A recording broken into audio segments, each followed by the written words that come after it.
matatakot tayo kapag ang involved is LPG. Po sa inyo. Tuloy-tuloy pa rin ang libreng gupit at tuloy-tuloy pa rin po ang pagkain at tuloy-tuloy pa rin ang pagtuturo ng ating mga fire dito sa Marikina. Paano po siya sabog? Sa presensya ng tinatawag na blade or yung boiling liquid expanding vapor explosion. So kapag na-expose siya sa extreme heat, yung liquid na nasa loob niya mag-e-expand siya sa loob. Kapag hindi siya makawala, sanay na sasabog siya. Pero kapag ang LPG is sumirit lang siya, umakoy, hindi po yan sasabog. So ano po yung unang approach na pwede natin gawin? Nulito.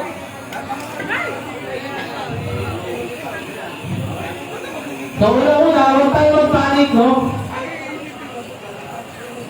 Kuha lang tayo ng malaking blanket, basa o ano. So ganun lang po masimple.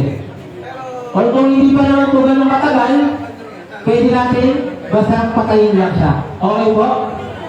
So paano naman? Kumalas lang sa ano? Ayan.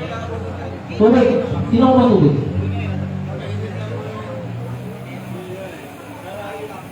Tasa mo tol para malaki. Laking pressure.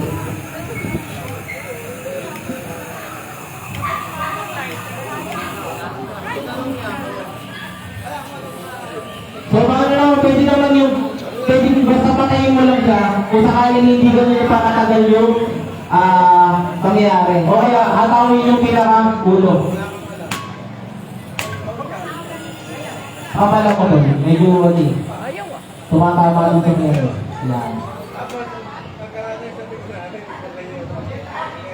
Sabay papatay. Always, clockwise ang pagpatay sa LPG and sa stove. So, ilagay mo yung regulator. Ito yung baba kasi maraming pila.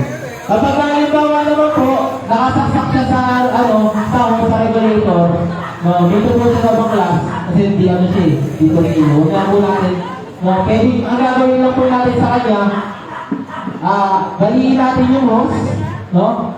Or, takpan natin yung dulo ng hose niya. Eh, sa mainit yung dulo ng hose eh. Diba? Ayaw nyo nga magtimpla ng gin, diba? Pinapapoy nyo. Tama ba?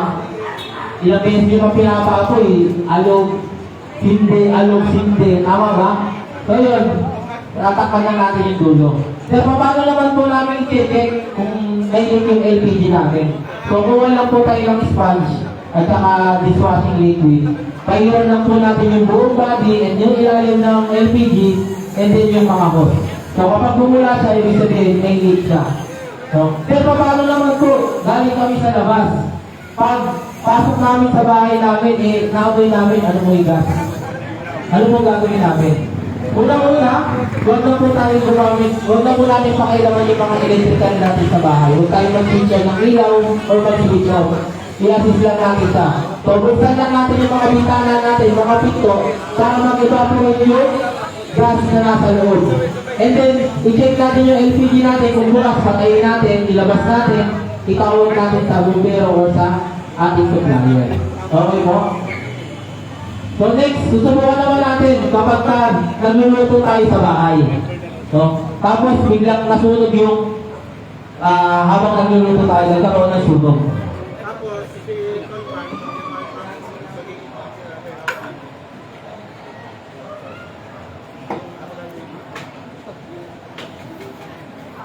Yan po, pagpapakita kung paano papatayin ang apoy sa loob ng bahay, sa pagluluto, sa gasol. Yan, para hindi masunog ang ating kabahayan. Yan, kailangan po nating matuto. At ito po ay ginanap dito sa Camacho, Marikina dahil po ang isang buong lugar ng Marikina ay nasunog noong December na hanggang ngayon po ay hindi pa sila nakakalipat sa kanilang mga tahanan gawa ng nasunog ang buong wash out ang buong kanilang mga tahanan. Nasunog yung niluluto natin. Ha? Una-una, ganun pa rin kung tayo magpapanik.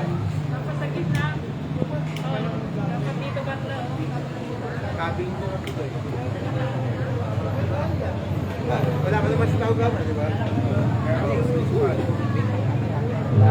Susunod ka, sir. Tatakunin ko, tatakbo na, di ba? No? So, unang-una, huwag tayo magpapanig. Kuha lang din tayo ng malaking tela.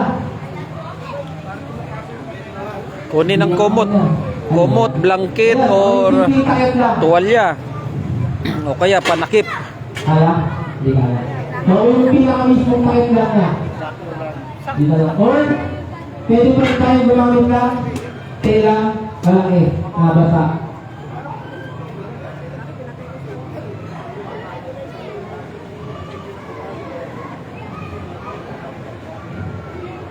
Okay? So, again, ang itinatagal natin sa fire triangle, yung oxygen. Okay mo? Ano next? So next na, dito na lang, dito na lang. May malaki na makita mo eh. O dito na lang. Dito lang eh. Dito lang na. Kasi, hindi tayo makaka-experience lahat, pero nakikita nyo kung paano gumamit ng fire extinguisher sa isa sa mga kasama ko. So si ano, sumunod yung isang gumamit eh. Uy.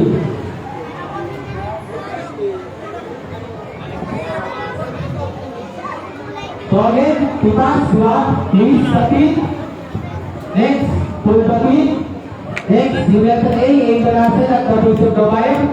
Squeeze the lever and swing side to side.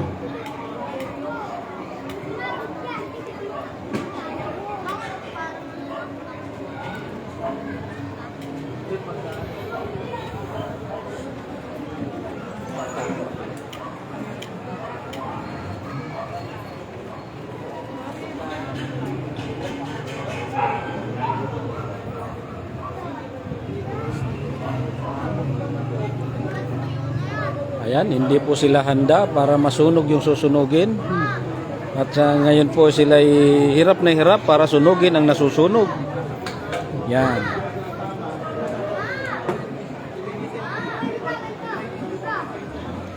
Sila man mga fire ST, sila man yung mga fire ay takot ding masunog. So, example po ng ating kasama. Ayan po, lumiliyab na, lumiliyab. Oh. Yan. Katulad po niya kung nasa loob po ng bahay or nasa bahay at mayroon tayong fire extinguisher, ito po, ganyan po. Yan. Wala. Para hindi masyado ano.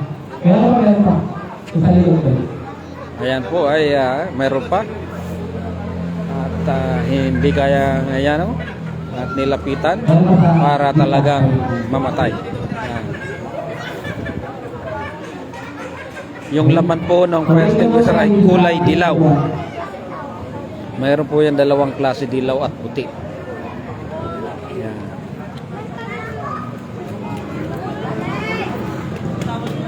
Yan po ang ating mga firefighting. Magagaling pumatay ng sunog. Yan. Magagaling pumatay ng init.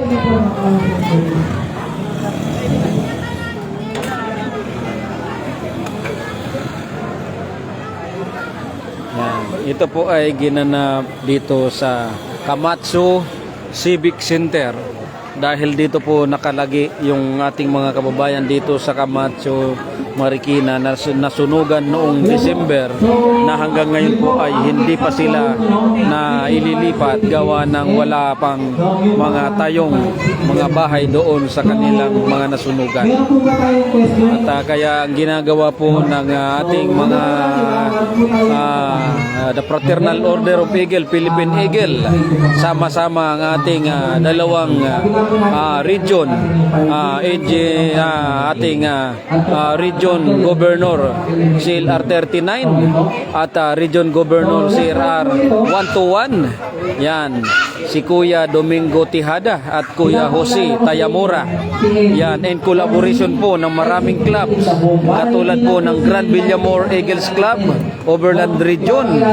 Sa pamumuno po naman yan ng aming Governor, Kuya Joseph Pongson, at ang aming Presidente, Kuya Ernie De Los Reyes, kasama ng mga member and officer ng Grand Villamor Eagles Club dito sa Kamatsu, Marikina City.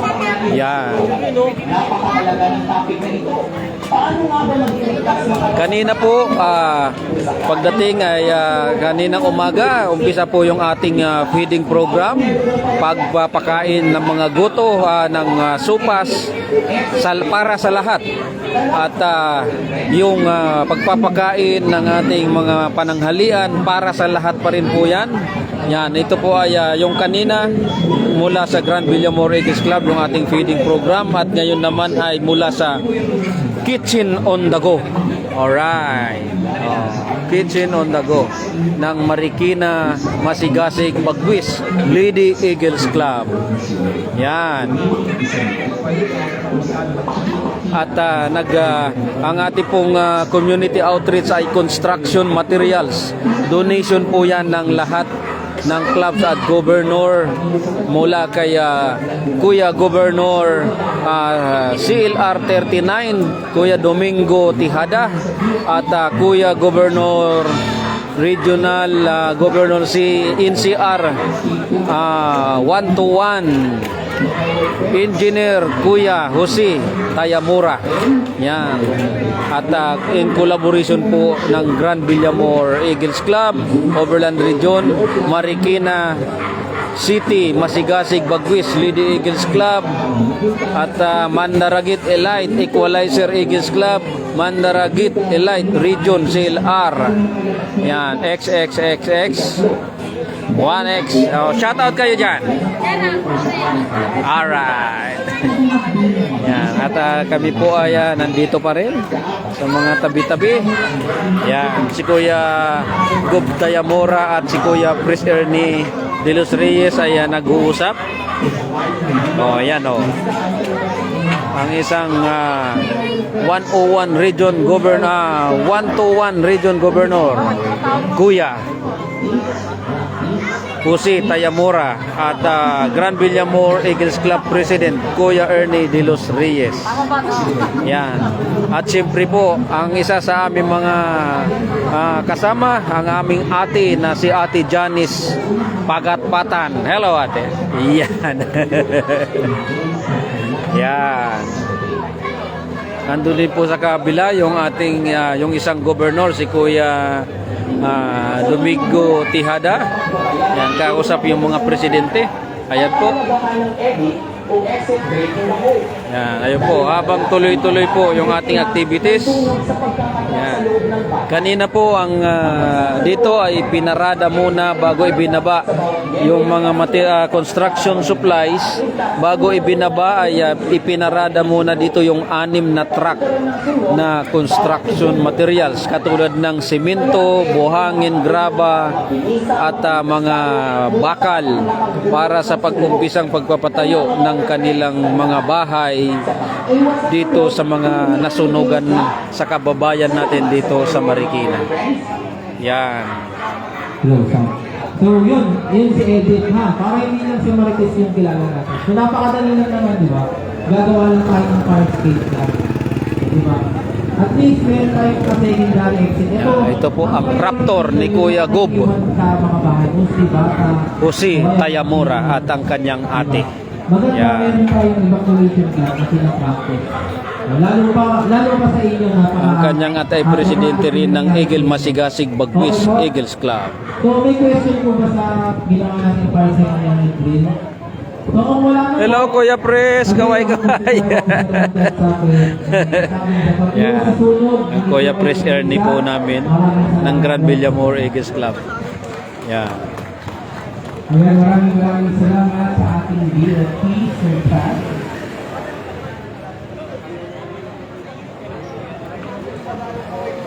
Ayan. Marami ba kayong natutunan? Ano po yung natutunan niya? Sige, magkano tayo. Yan, ang mga kasama po namin sa Grand Villamor Eagles Club, siyempre sa pangunguna ng aming Kuya Leo Mariano. Yan. At siyempre kasama rin ang ating Kuya Gerald. Yan, at ang ating Kuya Charlie. Yan, ang ating Kuya Angelo. At si Sir Remar. Manoy, taga-sain ka? Taga Sursugon iyo, uray kada uragon man pala nila. At si Ate Janice at siyempre si Kuya Boni. Hello, Kuya Boni. Sinagot ka na, wag mo nang ligawan. Po. Apo, apo. Yan. Ikaw, saka si Kuya. Okay, siyempre si Kuya Inge at Kuya Pres. Yan. Okay, mga kuya, mga ate, mga kasaludo, mabuhay ang Agila. I love you all.